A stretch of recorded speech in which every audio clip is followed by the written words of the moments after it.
अब हम वर्डप्रेस की जो इंस्टॉलेशन है उसके प्रोसेस को देखते हैं कि किन स्टेप्स को हम फॉलो करेंगे तो हम जो है वर्डप्रेस को अपने वेब सर्वर पर इंस्टॉल करने में कामयाब होंगे और फिर हम उसको यूज़ कर सकेंगे। सबसे पहले आप wordpress.org वेबसाइट पर चले जाएं, उसके बाद डाउनलोड वर्डप्रेस पर क्लिक करें।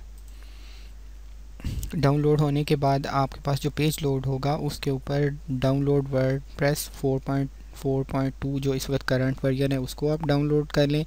अगर आप लाइनक्स के सिस्टम पर हैं तो फिर आप .tar.gz फॉर्मेट में डाउनलोड करें, लेकिन अगर आप विंडोज़ यूज़ कर रहे हैं तो फिर आप जो पहला लिंक है डाउनलोड वर्डप्रेस का वर्डप्रेस पर क्लिक करें। तो उसके बाद आपके पास जो है वो वर्डप्रेस का जो है वो डाउनलोडिंग आपके पास शुरू हो जाएगी। डाउनलोड कर लेने के बाद आप इस ज़िप आर्काइव को एक्सट्रैक्ट कर लें।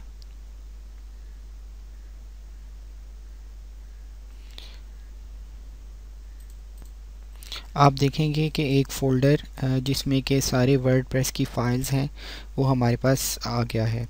उसके बाद हमने ये करना है कि हमने इस जो कंटेंट्स हैं इन कंटेंट्स को या तो अपना अगर लोकल होस्ट पर इंस्टॉलेशन कर रहे हैं तो ब्राउज़र अपना एक्सप्लोरर को यूज़ करते हुए हम जो है इसके अंदर इन फाइल्स को कॉपी कर लेंगे। अगर हम यही फ़ाइलें जो हैं हमने किसी रिमोट होस्ट पर करनी है तो उसे हम FTP के थ्रू एक्सेस करके उसको अपलोड कर लेंगे। इस रिमोट इंस्टॉलेशन में और लोकल इंस्टॉलेशन में बस ये इतना सा फ़र्क जो है वो मेन फ़र्क है, ठीक है जी। बाकी जो दोनों का इंस्टॉल करने का प्रोसेस है वो ऑलमोस्ट सेम है बिल्कुल।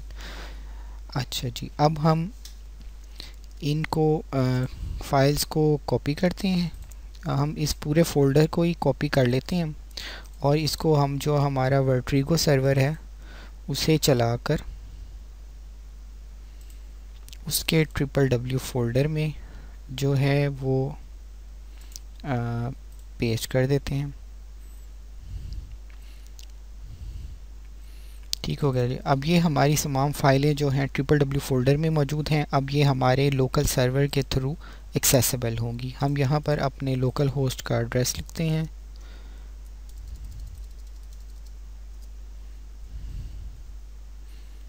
ये देखें, इससे जब पता चलता है कि हमारा लोकल होस्ट चल रहा है। अब हमने अपने वर्डप्रेस को जो है वर्डप्रेस के फ़ोल्डर में ही रखा था, चाहे तो हम कोई और नाम भी रख सकते हैं अपनी ज़रूरत के मुताबिक, लेकिन हमने इसको वर्डप्रेस के अंदर ही रखा था। अब हम इसको एंटर करते हैं। अब ये देखें, वर्डप्रेस का कॉन्फ़िगरेशन का जो पेज है वो हमारे सामने ओपन हो गया है।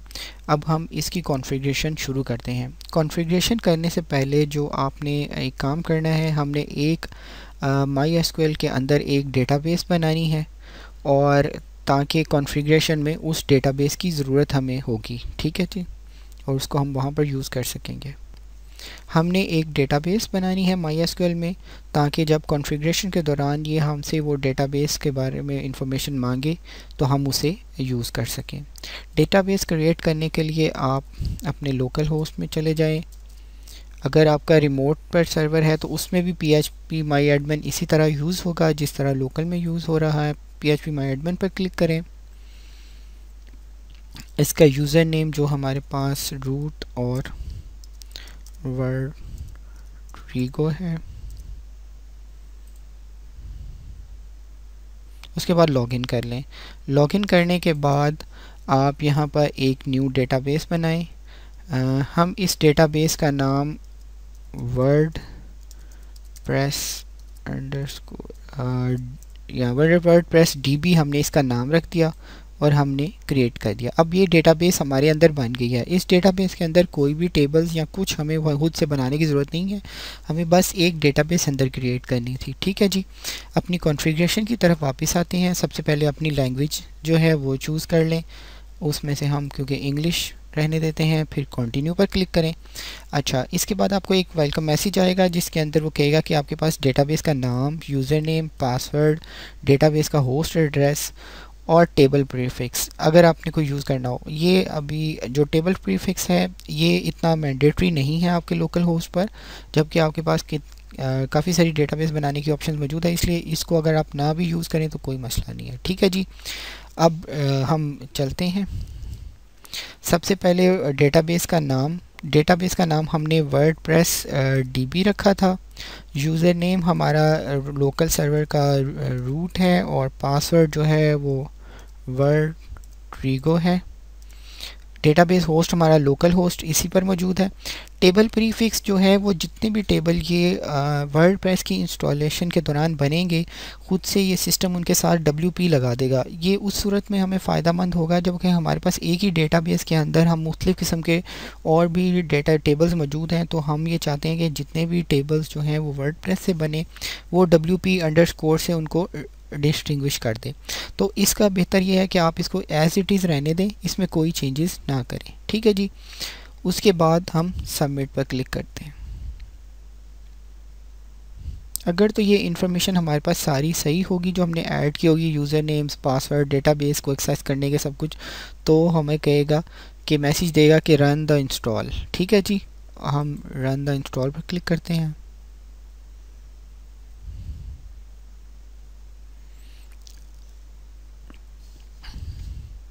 अब हमारे पास जो है वो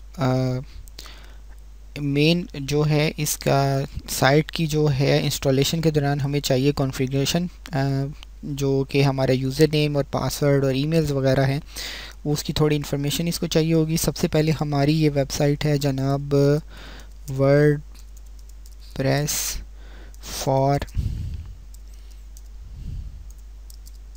ADP क्लास।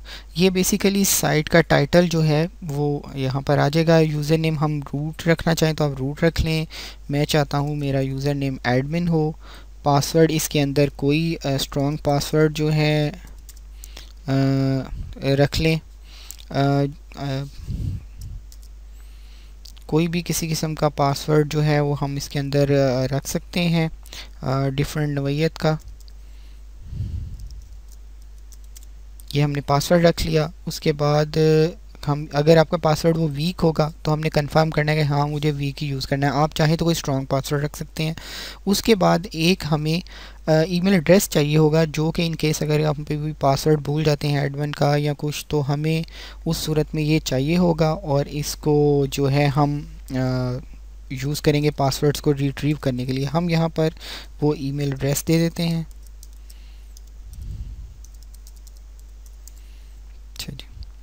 उसके बाद ये वाली ऑप्शन अभी इसी तरह रहने दें और इंस्टॉल वर्डप्रेस पर क्लिक कर दें।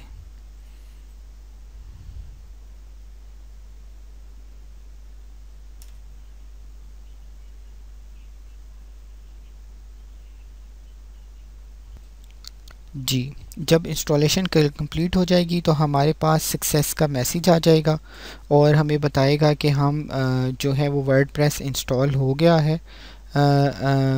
तो उसके बाद हमने जो यूज़र नेम रखा था एडमिनिस्ट्रेशन के लिए और जो उसका पासवर्ड है उसको यूज़ करते हुए हम इसके अंदर इसके एडमिन पैनल के अंदर लॉगिन कर लेते हैं। अब हम देखते हैं कि पहली दफ़ा सिर्फ इंस्टॉलेशन करने के बाद हमारा जो वेब पेज है वो इस लोकेशन पर जो कि वर्डप्रेस के फ़ोल्डर के अंदर बनेगा वो किस तरह का हमारी वो वेबसाइट जो है वो नज़र आ रही होगी।